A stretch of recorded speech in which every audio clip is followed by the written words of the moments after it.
오늘 함께 나눌 말씀 사도행전 7장입니다. 사도행전 7장 1절에서 16절 말씀입니다. 사도행전 7장 1절에서 16절입니다.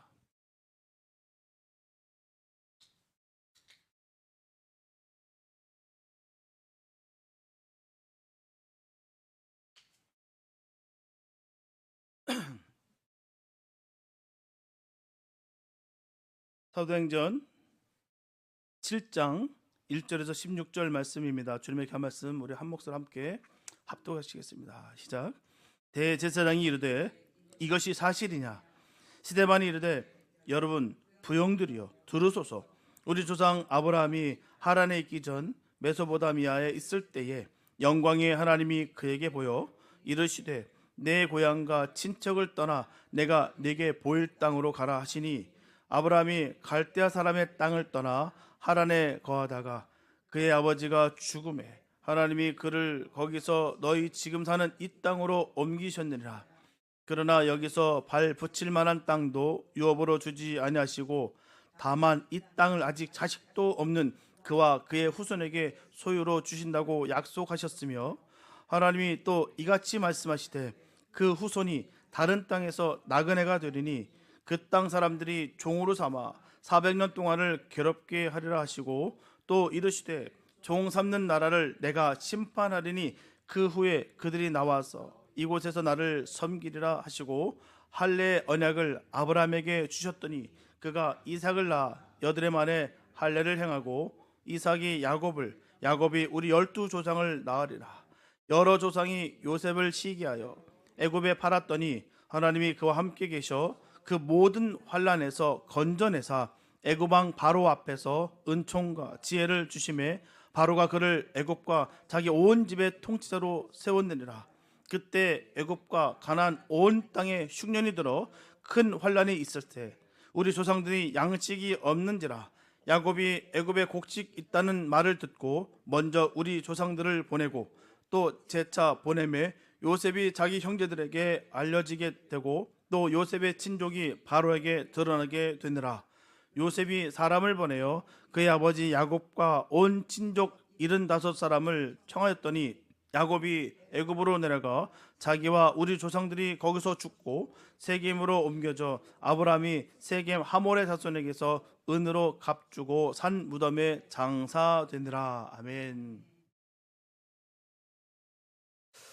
여러분, 요즘 우리는 무엇을 믿고 살아가고 있을까요?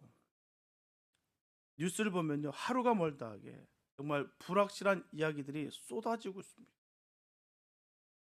경제 전망은 흔들리고요, 기술은 눈부시게 점점 발달하지만 사람들의 마음은 점점 더 불안해지고 있습니다.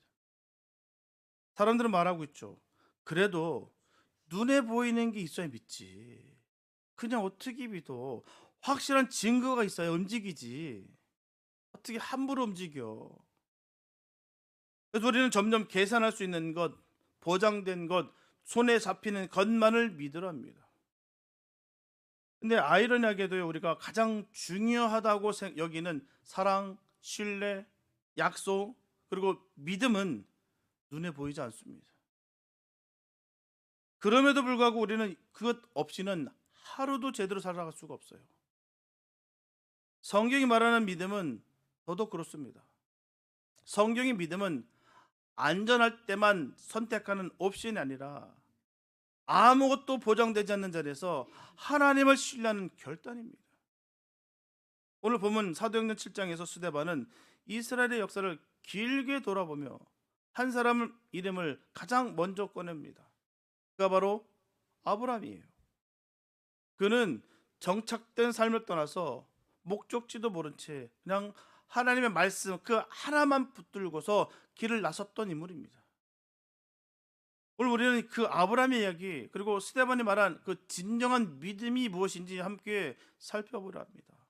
과연 진정한 믿음이라는 것이 무엇이며 이 불확실한 시대를 살아가는 우리에게 있어서 어떤 의미가 있는지 하나님의 말씀 속에서 함께 묵상해 보려 합니다.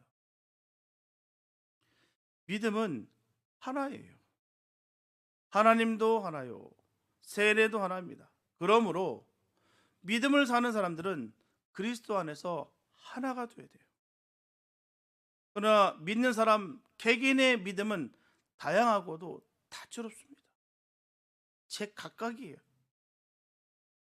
그래서 마치 하나님 앞에 예배드리러 나오는 성도들의 차림이 다양하고 다채로운 것 같다는 것이죠. 옷이 일률적이지 않아요. 유니폼 입고 출근하는 것이 아닙니다. 다채롭습니다.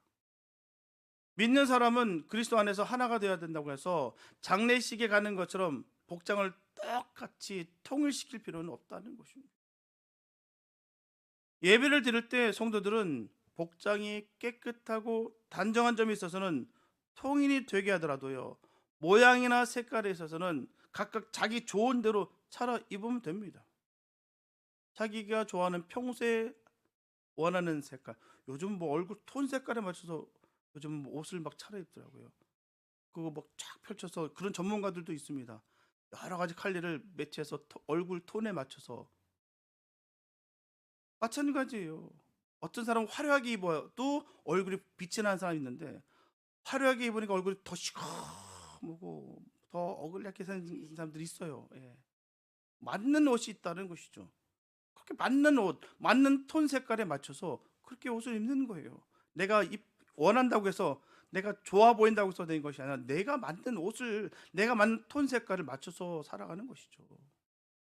그와 같이 하나님을 믿음의 대상으로 하고 예수 그리스도를 구주로 섬김에 있어서는 일치가 되게 하더라도요, 신앙을 해석하고 적용함에 있어서는 더 중요하게 여기는 것이나 더 소중하게 여기는 것이 각각 사람마다 다를 수 있다는 것입니다.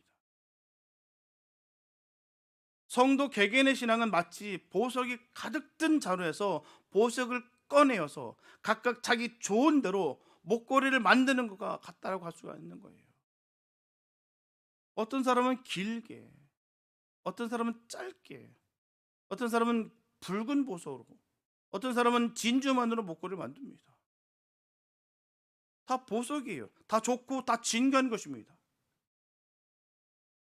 그럼 어떤 사람은 큰 것과 작은 것의 조화를 시키지 못하는 분이 있어요. 또 색깔의 조화를 시키지 못하는 사람도 있고요. 매치가 안 돼요. 뒤죽박죽 들쑥날쑥입니다. 뭔가 뭔지도 모르겠어요. 그런 사람이 만든 목걸이는 다른 사람의 눈에 거슬립니다. 또 그런 사람의 목걸이는 보석의 가치를 떨어뜨린다는 거예요. 이 보석이 든 자루는 바로 성경을 가리킵니다. 성경에는 크고 작고 아름답고 광채나는 그 보석이 가득 들어 있습니다. 그 중에서 각각 자기 소견대로 원하는 말씀을 체계화하는 것이 그 사람이 자기 신앙인 거예요. 사람은 각각 자기 신앙을 정립해야 되는 것입니다. 그래야 독립적이고 자주적인 신앙생활을 할 수가 있다는 거예요. 스스로 자기 신앙을 정립하지 못하면요, 의존적이고 자신감이 없고 언제나 남에게 끌려다니고 있다는 그 열등감에 벗어나지 못한다는 거예요. 시쳇말로 뭐 술에 물 탄 듯, 뭐 물에 술 탄 듯, 뭐 그런 말 많이 하지 않습니까?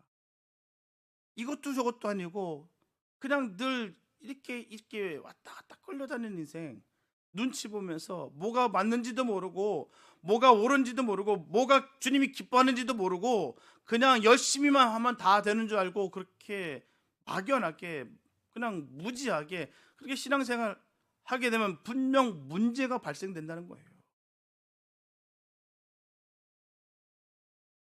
그 늘 열등감에 벗어나지 못하니까 늘 이렇게 저렇게 끌려다니고 채워지지 않고 부족함을 느끼면서 그렇게 신앙을 가져간다는 사실입니다. 독립적이고 자주적인 자기 신앙을 정립하려면요, 성경을 많이 연구해야 됩니다. 말씀을 꿰뚫고 있어야 돼요. 성경에서 신앙의 주제를 발견해야 됩니다. 성경에서 그 주제를 뒷받침하는 그 근거를 찾아내야 되는 거예요. 성경에서 그 주제를 적용할 방법과 재료를 인출해야 되는 것입니다. 그냥 성경을 폼으로 들고 다니는 거 아니에요. 그냥 읽었다, 일독했다, 이독했다, 삼독했다, 십독했다, 백독했다, 그게 아니라 그 읽어가는 과정 속에서 과연 주님이 우리에게 주시는 그 말씀, 그 메시지가 무엇인지를 바로 알아야 되는 것이죠. 내가 필요한 것만, 내가 원하는 말씀만 받는 것이 아니라 나를 살리는 말씀이 무엇이며 우리를 세워가는 말씀이 무엇인지를 바로 꿰뚫어서 그 말씀을 부여잡고 가는 거예요. 그래야 거기서 신앙이 체계가 잡히는 것이고요, 정립되는 거예요. 그래서 저번들은 각각 자기 나름대로 자기 신앙의 체계를 잘 정립하시기 바랍니다. 그리하여서 아무에게도 간섭을 받지 않는 독립적이고 자주적인 신앙생활 하시기 바랍니다. 신앙은요, 막연하면 안 돼요. 남들이 하니까 그냥 기분과 감정에 따라서 아닙니다. 막연하면 바로 성경적이어야 되는 거예요. 늘 결론은 성경에서 무엇을 말씀하시는지, 무엇을 원하는지 그 방향성과 그 뜻을 바로 새겨야 되는 거예요. 기분과 감정에 따라서 신앙생활 하시는 분들 얼마나 많은지 몰라요.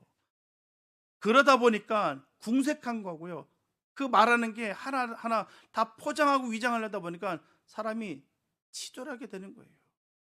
성경 말씀대로 살면 되는 거예요.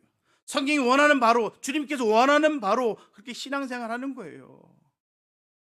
자꾸 무언가가 덧붙이고 살을 붙이고 핑계를 대고 뭔가 스스로 영적인 뭐가 있는 것처럼 포장하고 위장하다 보니까 문제가 발생되고 나중에 민낯이 드러나는 순간 무너져 버리는 거예요. 그러니 이상한 말을 하게 되고 늘어놓는 것입니다. 자기 말을 이상하게 대변하면서 성령님께서 하셨다. 성령님이 뭘 하셨는데요? 들어보면 자기가 원하는 그거 하고자 원하는 그 욕심 내고 있어요. 잘 들어보면 말이에요. 내가 물어보고 싶어서 어떤 성령님이요? 물어보고 싶어요. 막연하면 안 됩니다. 신앙적인 체계가 딱 잡혀야 되고요. 그래야 흔들리지 않아요. 미혹의 영에 넘어지지 않습니다. 왜요? 주님이 하신 말씀이, 주님이 하신 그 언약이 명확하기 때문입니다. 예전이나 지금이나 전혀 바뀐 게 없어요. 똑같습니다. 시대가 바뀌었다고요, 언어가 바뀌었다고요, 문화가 바뀌었다고요? 아니에요. 바뀐 건 아무것도 없습니다. 하나님이 바뀌지 않기 때문에 바뀐 것은 아무것도 없어요. 스스로 쏟고 있는 거고요, 스스로 망가지는 거예요. 스데반은 정립된 자기 신앙을 가졌습니다. 그의 신앙은 언약에 관한 신앙이었어요. 그의 신앙은 오로지 성경의 근거를 둔 신앙이었습니다. 남이 뭐라 한들 그게 문제가 아니라 하나님이 뭐라 하셨는가를 더 귀하게 여겼다는 거예요. 스데반은 공회 앞에서 유죄냐 무죄냐 하는 그 판결을 받아야 하는 그 기로에 섰을 때에 유죄 무죄에 상관치 않냐고 자기가 믿는 바를 소신껏 피력했어요. 이런 기세가 있어야 될 줄 믿습니다. 아무리 세상이 변하고 아무리 믿는 자들을 핍박하고 조롱한다 할지라도 거기 굴하지 마시고요, 당당하게 기세 있게 주의 말씀 전할 수 있는 믿음의 종들 되시기 바랍니다. 눈치 보니까 자꾸 뭔가 위축들고요, 뭔가 속이는 것 같고 부족한 것 같아요. 아니에요. 하나님 말씀이 가장 귀한 거예요. 사람이 먼저가 아니라 하나님이 먼저입니다. 자꾸 인권 하니까 정말 하나님은 뒷전이고 아무것도 아닌 것처럼 그렇게 여겨지게 되는 이 사회적 풍토가 얼마나 안타깝고 슬픈지요. 하나님이 먼저입니다. 그들이 뭘 하든 상관없어요. 그들이 나를 유죄든 무죄라고 자기들이 얘기하든 상관없습니다. 알 바가 아니에요. 하나님이 오르시면 오르는 거예요. 우리 이런 기세 있는 그런 믿음의 삶 사시기를 바랍니다. 사도 스데반은 그런 삶을 살았다는 거예요. 그 공회에서 그 살벌하고 그 무서운 그 현장 속에서도 당당하게 지금 주님 말씀 선포하고 있다는 사실. 스데반이 믿은 언약의 신앙은 하나님께서 아브라함을 부르시는 것에 근거를 뒀어요. 아브라함이 하란에 있기 전에 메소포타미아에 있을 때 하나님이 아브라함을 불렀습니다. 너는 내 고향 친척을 떠나서 내가 내게 지시하는 땅으로 가라. 아브라함은 믿고 떠났습니다. 그 한마디 믿고 떠났어요. 하나님의 말씀 믿고 떠났습니다. 그럴 때 하나님과 아브라함 사이에 언약이 체결한 거예요. 아브라함은 하나님이 지시하는 땅으로 갔습니다. 그는 하나님이 지시하는 땅에서 발붙일 만한 유업도 받지 못했어요. 뭔가 번듯하게 뭔가 얻은 바가 없습니다. 하나님께서 가라 했는데 뭔가 있어야 되잖아요. 뭔가 없어요. 발붙일 만한 유업이 없었다는 것이죠. 하나님은 자식도 없는 아브라함에게 너와 내 씨에게 이 땅을 소유로 주겠다고 약속하셨어요. 그러면서 하나님은 또 내 씨가 다른 땅에서 나그네가 되리라. 그 땅 사람들이 내 씨를 종으로 삼아 400년 동안 괴롭히리라. 그 후에 내가 너희로 종 삼은 나라를 심판하리라. 그때 너희는 돌아와서 이곳에서 나를 섬기리라. 아브라함은 그 약속을 하나님이 이루어 주실 것을 믿었어요. 당장 바뀐 거 아무것도 없습니다.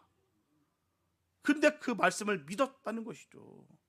그 거대한 하나님의 그 역사하심을, 그 섭리를 믿었다는 거예요. 그 약속이 이루어지는 것을 보지 못하고 세상 떠났어요. 지금 웃기지 않습니까? 야, 네 씨를 통해서 정말 모래보다 더 많은 씨를 앞으로 쏟아낼 것이고, 너는 이 가나안 땅을 주인 삼을 것이며 이 모든 것 다 복의 복을 너를 통해서 이루어질 것이다. 네, 아무것도 없어. 죽기까지 아무것도 일어난 게 없어요. 보지 못했어요. 그리고 세상 떠났습니다. 이삭에게도 얼마나 얘기했겠습니까? 이삭도 그 약속이 이루어질 줄 믿었어요. 아버지가 주구장창하셨던 그 말씀이 내 때에 일어나겠구나. 우물 팔 때마다 우물이 펑펑 쏟아지고 뭔가 일어나는 것 같아.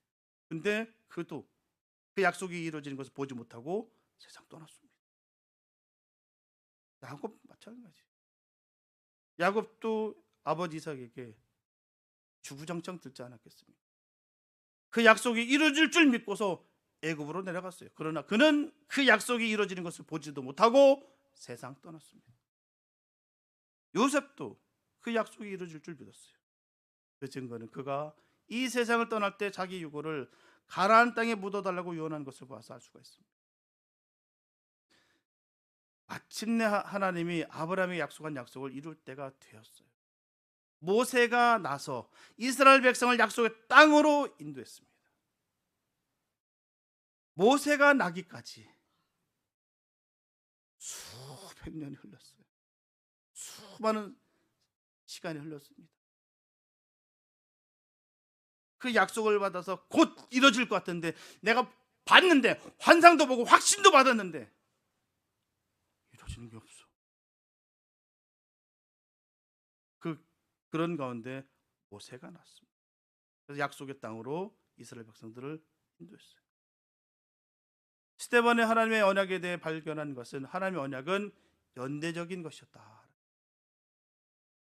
하나님이 아브라함과 언약을 맺긴 했겠지만 그 언약은 그와 그 자손과 맺은 언약이라는 것이었어요. 하나님의 언약은 아브라함 당대에 이루어지는 언약이 아니었습니다. 아브라함도 믿고 기다렸고요, 이삭도 믿고 기다렸어요. 야곱도 믿고 기다렸습니다. 만약에 아브라함의 자손 중에 한 사람이라도 그 언약 믿지 않는 자가 있었다면 그 약속은 중간에 무효화되고 말았을 거예요. 아니, 아버지한테 그렇게 들었는데 뭐야, 아무것도 아니래. 지금 애굽은 아직도 빵빵하고 지금 이 대제국에 어찌 우리 백성들이 옮겨질 것이며 하나님께서 약속하셨던 그 역사가 일어날 기미가 하나도 안 보이는데 무슨 말이야. 에이, 헛소리였구나. 에이, 속았네. 많은 분들이 그래요. 기도 받았더니 응답 받았습니다. 예언하면 우리 앞으로 엄청나게 좋아질 거예요. 저는 그 기대를 하고 있습니다. 맞습니다. 그러나 언제인 것은 몰라요. 그러나 우리가 그날을 위해서 늘 준비하고 우리가 그때를 위해서 우리가 예배하는 것이죠. 그 역사의 흐름 속에 있으면 하나님은 반드시 일하십니다. 반드시 뜻을 이루신다는 거예요. 자꾸 조바심 때문에, 두려움 때문에 그 뜻이 무너지는 것입니다. 막아지는 거 왜일까요? 하나님께서 막으시는 걸까요? 사탄은 끊임없이 우리를 미혹합니다. 끊임없이 우리를 지치게 만들고요. 확신이 있고 응답받았다고 한다면 주님 앞에 속임이 없이 순전하게 나가시기 바랍니다. 그럼 주님께서 반드시 이루세요. 언제가 됐든 그게 중요치 않습니다. 하나님이 이루신다는 거예요. 전 이걸 깨달았습니다. 이들을 보면서 제가 깨달은 바예요. 우리 또 다른 리더십을 세우기 위해서 계속 끊임없이 나아가고 있구나. 그건 모르는 거예요. 하나님께서 하시는 일이죠. 그래서 우리는 겸손하게 그 말씀 붙잡고 주신 확신을 가지고 묵묵히 걸어가고 있는 거예요. 최대한 애쓰고요. 그렇게 믿음 지켜나가는 것이죠. 내 쪼대로, 내 기분과 감정대로, 그 천상대로 눈에 보이는 것에 내가 그 급급한 삶을 살아가는 것이 아니라 정말 주님께서 거대한 그 흐름 속에서 역사하심을 바라보면서 순간순간 쓰임받는 것에 감사하며 나아가는 거예요. 내게 기회 주신 것 감사하고, 내게 은혜 베풀어 주신 것 감사하고, 내가 힘 주신 것 감사하고, 길을 열어주신 것 감사하고, 이 감사 가운데 그 거대한 그 흐름 속에 가는 것이죠. 하나님은 하십니다. 하나님은 하나님으로서 지금도 살아 역사하십니다. 한 번도 포기한 적이 없어요. 우리가 포기하고 우리가 실망하고 우리가 넘어졌지요. 하나님은 한 번도 실망시키신 적 우리에게 없으십니다. 하나님 지금까지 인도하셨다는, 우리에게 그 환상을 보게 하시고 그 뜻을 보게 하시고 확신 주셨다고 한다면 감사하며 나가시기 바랍니다. 자꾸 내 시간 내 때에 맞추면 무너지기도 해요. 지금 이들을 보면서 제가 깨닫고 묵상하면서 내가 얻은 지혜입니다. 우리는 모든 것을 알고 있기 때문에 괜찮은 것 같아요. 그 시대, 그 상황 속에 이들은 얼마나 고민했을까? 이들은 얼마나 기도했을까? 이들은 얼마나 주님께 매달렸을까를 보게 됩니다. 근데 놓지 않았어요. 약속 꽉 붙잡고 하셨죠. 하나님의 약속은 참고 기다려야 되는 거예요. 내 대 이루어지지 않으면 내 다음 때 이루어질 줄 알고 믿어야 되는 것입니다. 하나님의 약속은 나만 믿으면 되는 것이 아니에요. 나와 내 자손으로 하여금 믿도록 해야 됩니다. 그래야 하나님의 약속을 이룰 때까지 믿음을 계승할 수가 있어요. 믿음을 계승하지 못하면 약속은 끊어지고 맙니다. 그런 경우가 얼마나 많은지 몰라요. 그러면 하나님의 약속을 믿는 자들은 시간과 공간을 초월할 일체감을 가져야 될 줄 믿습니다.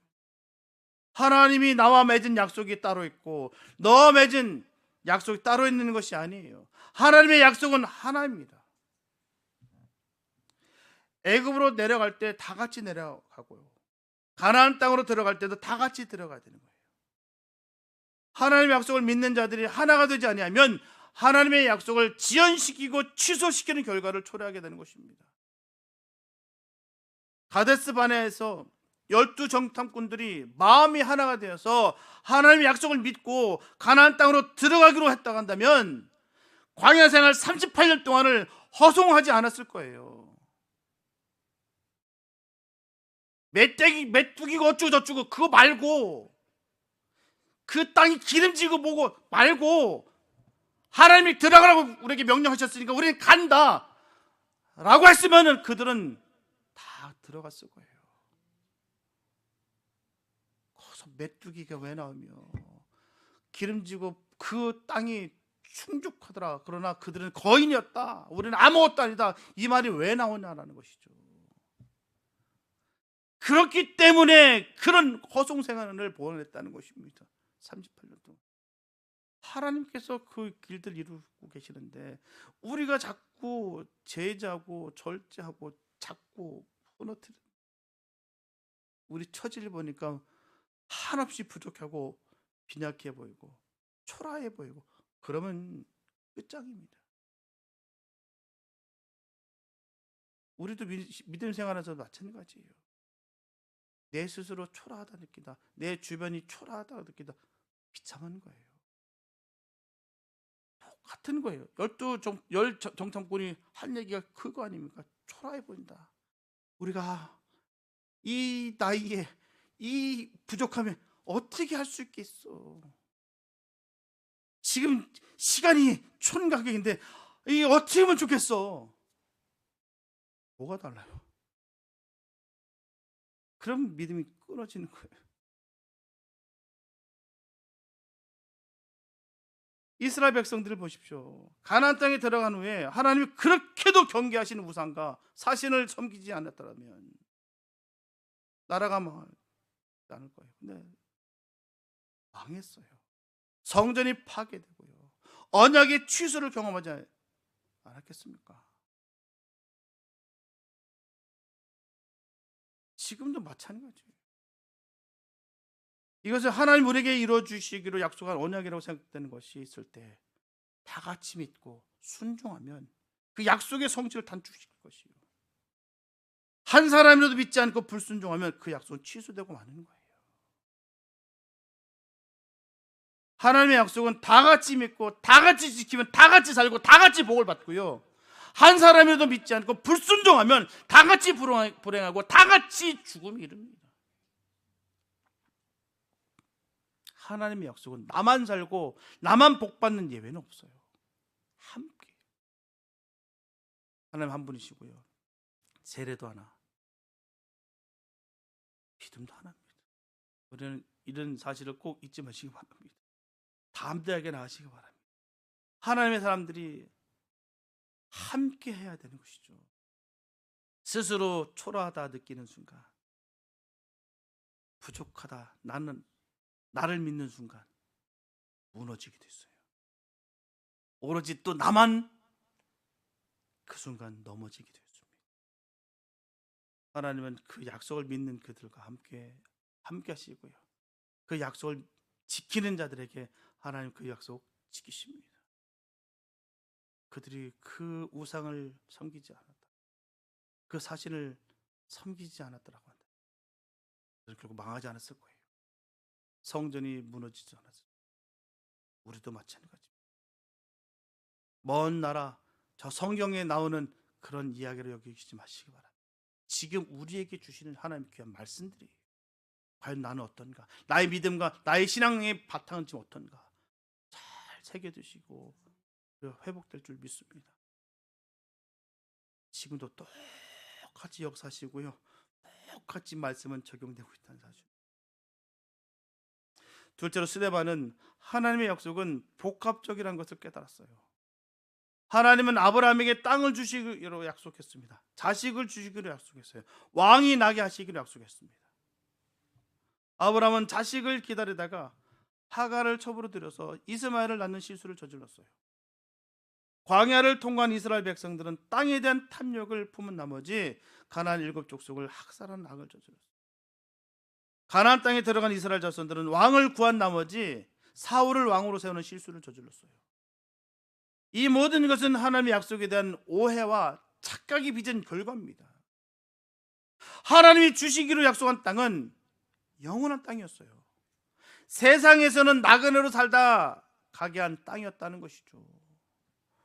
그 땅에서 황금 보석으로 집을 짓고 천년만년 살려고 했던 사람들은 약속을 기업으로 받지 못했다는 거예요. 여기서 천년만년 살 것 같은 아웅다웅 그렇게 살고, 참 가슴 아파요. 그런 일들을 겪게 되면요.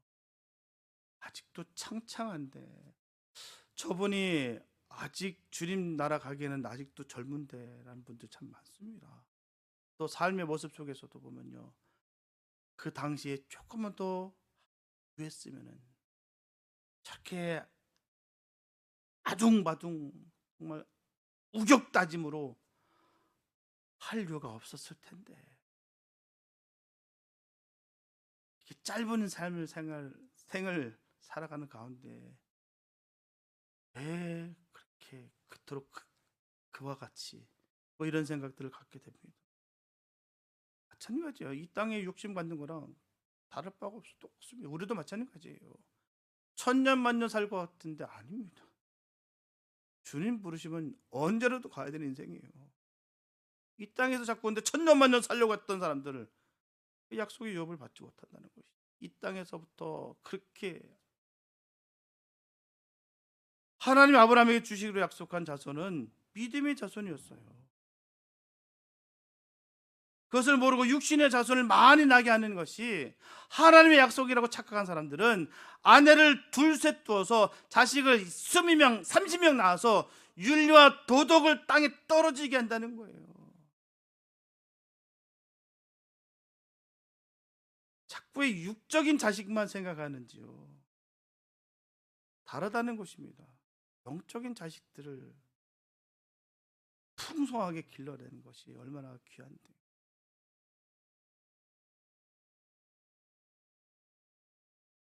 하나님의 세우기로 약속한 왕은 세상 왕이 아니었습니다.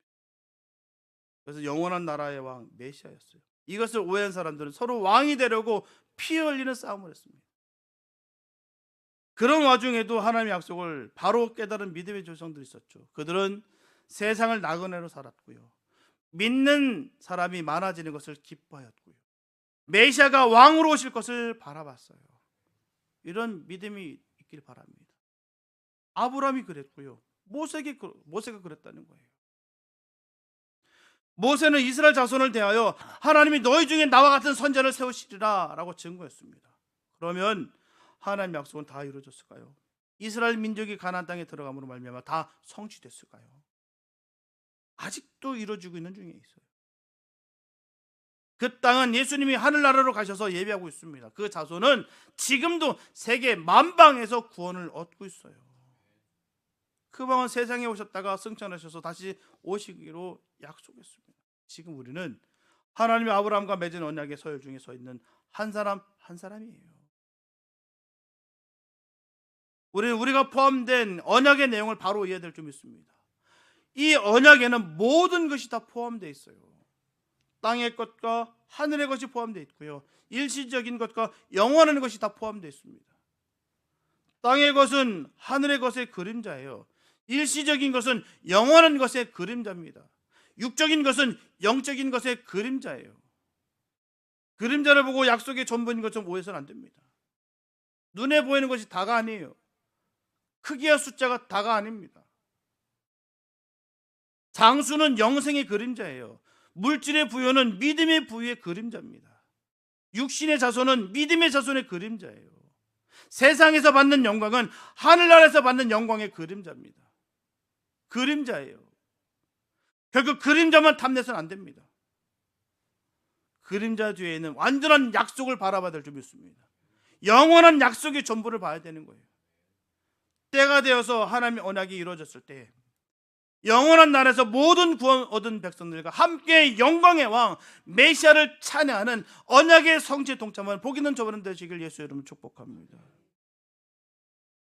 그냥 살아가지 마시고요, 그림자에 열광하지 마시고요, 그 영원한 그의 나라를 바라보면서 그 구원 얻은 그 백성들과 주님 나라에서 영원히 살 것을 생각하시면서 이 땅 가운데 천국을 이루시며 살아가시길 바랍니다.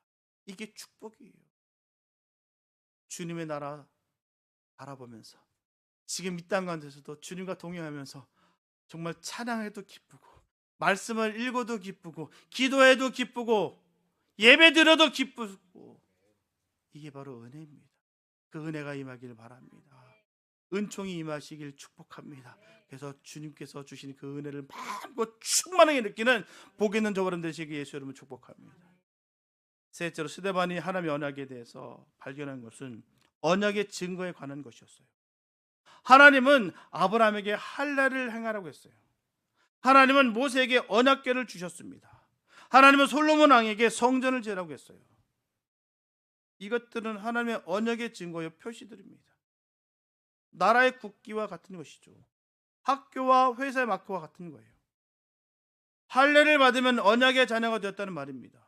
계명을 지키면 언약의 자손이 됐다는 말이죠.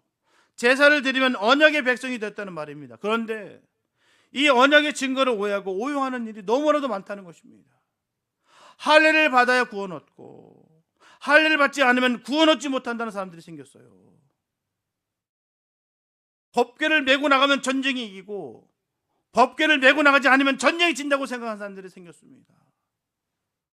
성전 안에만 있으면 하나님 함께 하시고 성전 밖으로 나가면 하나님부터 버림받는다고 생각하는 사람들이 생겼어요. 그래서 하나님은 할례를 폐하시고 법궤를 없애버리시고 성전을 허물어 버리셨어요. 증거는 증거여지요. 증거가 우상이 되고 증거가 수단과 방법이 되면 하나님은 그 증거를 폐하신다는 거예요. 우리에게도 하나님의 약속에 대한 증거가 있습니다. 세례는 하나님 언약의 자녀된 증거예요. 목사와 장로와 권사와 집사는 하나님의 언약의 성취의 수종자가 된 증거입니다. 세례만 받으면 구원 얻은 줄 아는 사람도 있어요.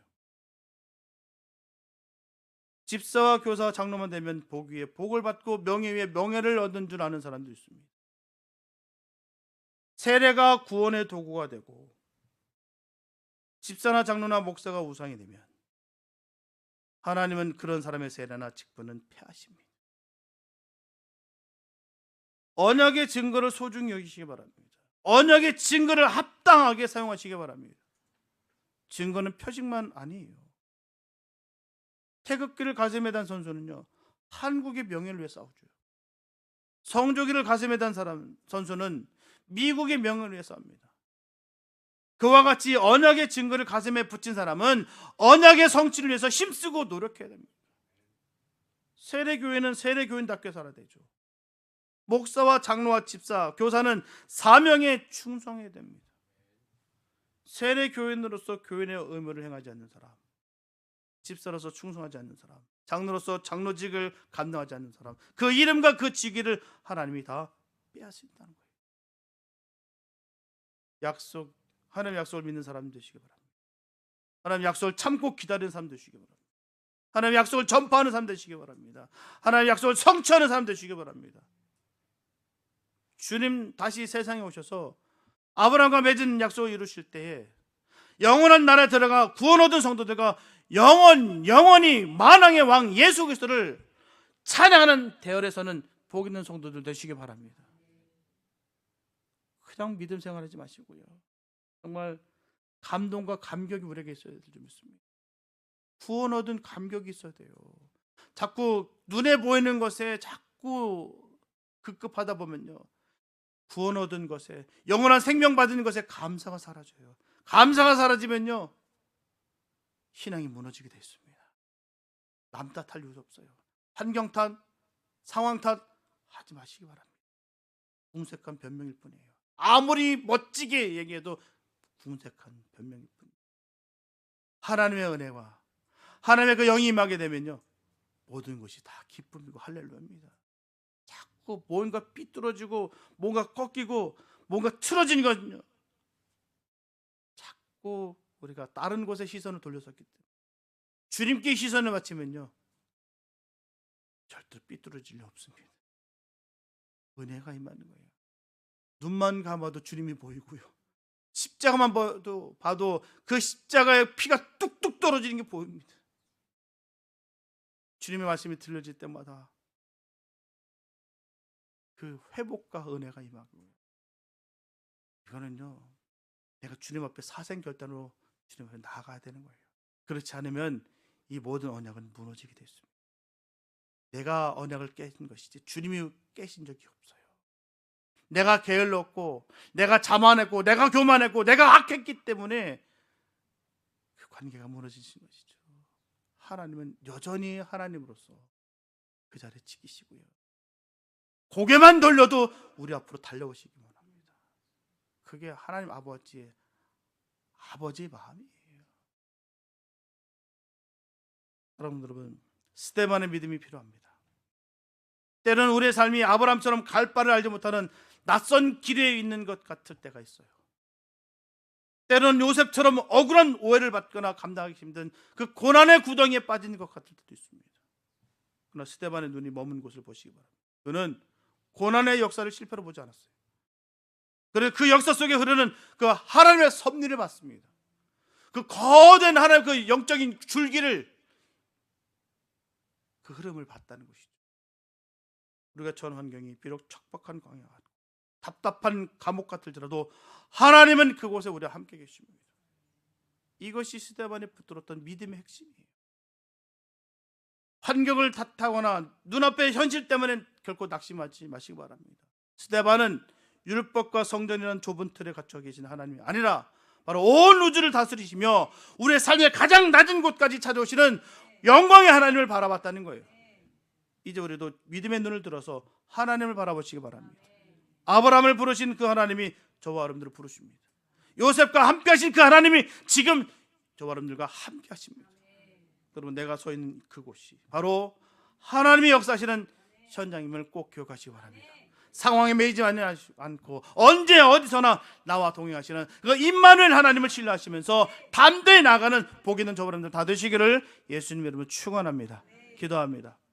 사랑해 주님 감사합니다. 아버지, 주님 백 믿고 나갑니다. 주님만 의지하고 나갑니다. 하나님 함께 하시는데 우리가 무엇이 부족합니까? 담대하게 나아가오니 하나님 인도하여 주시옵소서.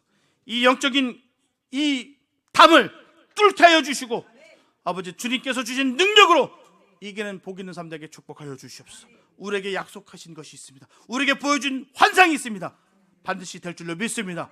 하나님, 분명히 주의 뜻 가운데 주님의 때에 주님의 방법으로 역사하실 것을 믿사오니 우리는 주님의 그 길을 걸어갑니다. 하나님, 우리와 함께하여 주시고 꽉 붙잡아 주셔서 하나님 그 영광을 바라볼 수 있는 그 은혜가 임하게 도와주시옵소서. 오직 주님만을 바라보니 하나님께서 주시는 그 참된 복을 누리는 복된 삶 되게 축복하여 주시옵소서. 능력이 임할 줄을 믿사옵고 우리를 원하신 예수님의 이름으로 됐습니다.